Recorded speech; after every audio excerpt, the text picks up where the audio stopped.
And joining us now is Republican Congressman James Comer of Kentucky. He serves as the chairman of the House Oversight Committee. Mr. Chairman, thanks for coming on. So you just heard Manu's report. It appears this Matt Gaetz report will be made public.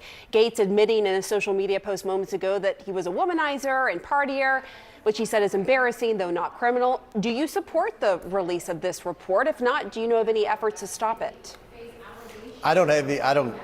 Thankfully, I'm not on the ethics committee. I don't know what's in the report. It's not entirely unprecedented for them to release a report on a former member. The last time that happened was Bill Boner, who represented Nashville. I knew Bill Boner because when he left Congress, he ended up in my hometown of Tompkinsville, Kentucky, managing a business there.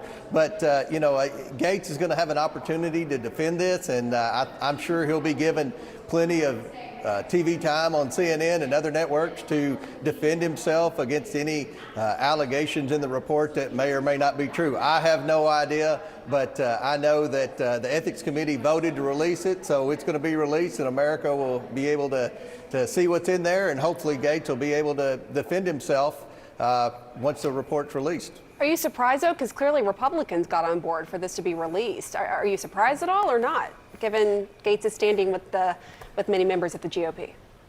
Yeah, honestly, Pam, I like Matt. He and I came in together along with Mike Johnson and Liz Cheney, and we had a pretty big class that started in 2017 was my first full session.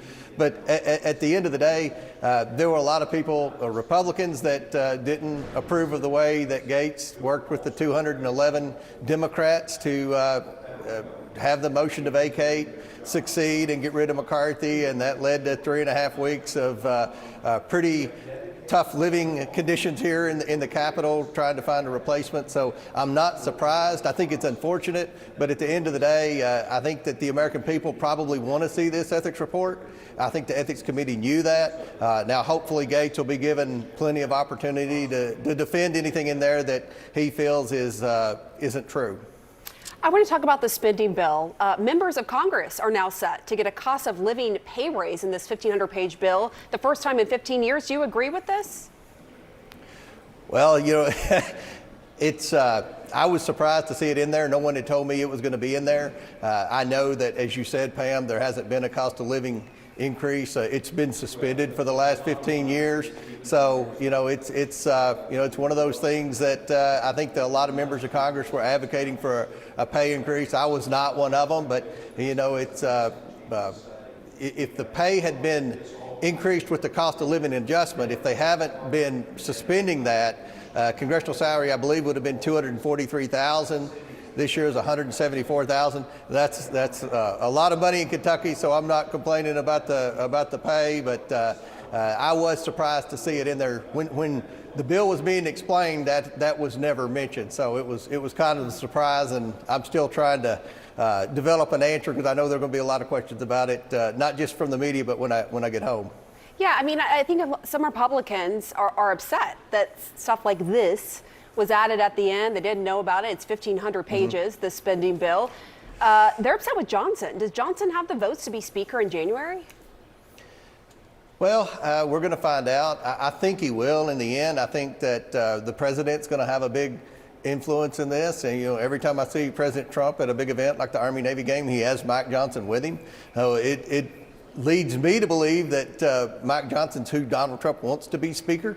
I think the only way Mike Johnson does not get reelected Speaker is if Donald Trump came out and said he preferred someone else. Then we'd have to go through the process again. It's very difficult to get practically every member to agree, because I think we could lose 2 votes on the Speaker's race. If 2 Republicans vote against whoever the Speaker nominee is, then it can still pass. If 3 vote against him, then it fails to get the minimum number. So we've been through that before. I don't think many of us want to go through that again. So we'll see what happens. But right now, I think because of President Trump's strong support, I think Mike Johnson will be reelected Speaker. I want to turn to the fact that you led the impeachment inquiry into President Biden. This week, an FBI informant that Republicans relied upon pleaded guilty to lying about, well, I'll let you talk, pleaded guilty to lying about the Biden family. He admitted, for our viewers who haven't been following this closely, he admitted to lying to the FBI when he said a Ukrainian energy company was illicitly paying off Joe Biden and his son Hunter. What is your response to this? That he pleaded guilty to lying now? The FBI said this guy was Christopher Wray said it, and Jamie Raskins came out and repeated it. This guy was an honest, trustworthy source. We did not rely on Smirnoff in the investigation. The final report, his name was never in there. This was Chuck Grassley's witness. He wanted us to question him. We questioned a lot of people. I think it says more about the FBI having paid Smirnoff over $200,000 and used him as a reliable witness than it does about us wanting to ask the FBI's witness about the investigation. At the end of the day, Hunter Biden took over $5 million from Burisma. Joe Biden fired the prosecutor who was investigating Burisma for corruption. Then Joe Biden pardoned Hunter for a broad blanket pardon that would include anything that might come up in the future about Burisma. I think the American people are pretty convinced that the Bidens were up to no good with respect to this Ukrainian energy company that paid his son, who was a drug addict and had no energy experience, $5 million.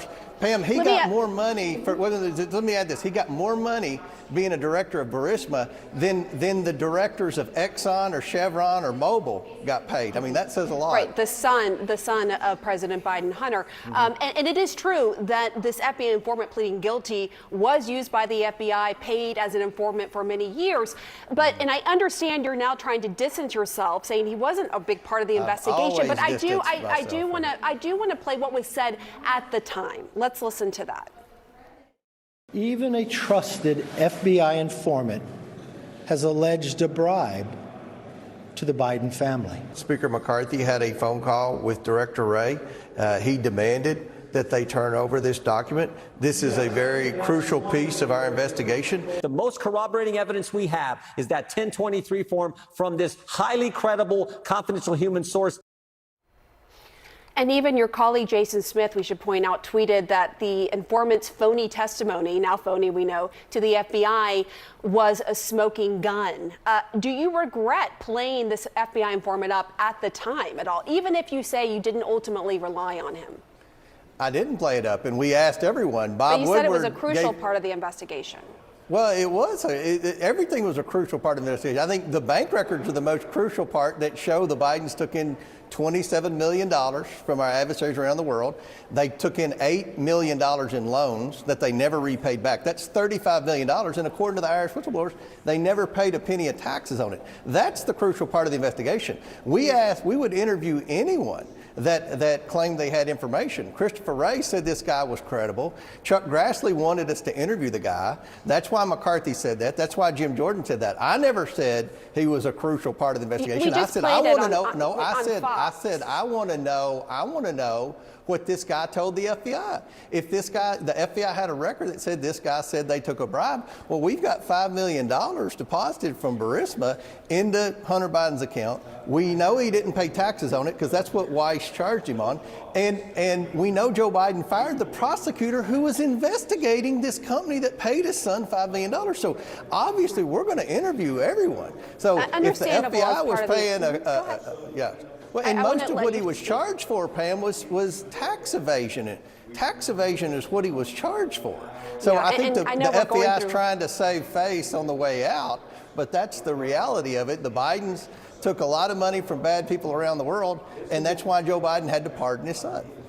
Okay, so just you threw a lot out there. On the prosecutor, Biden at the time argued he wasn't doing enough to investigate corruption. That's why he wanted him fired. But hold on. But let me just ask, this is a simple question. You threw a lot out there. Of course, the White House says President Biden never benefited from any of his son's business dealings.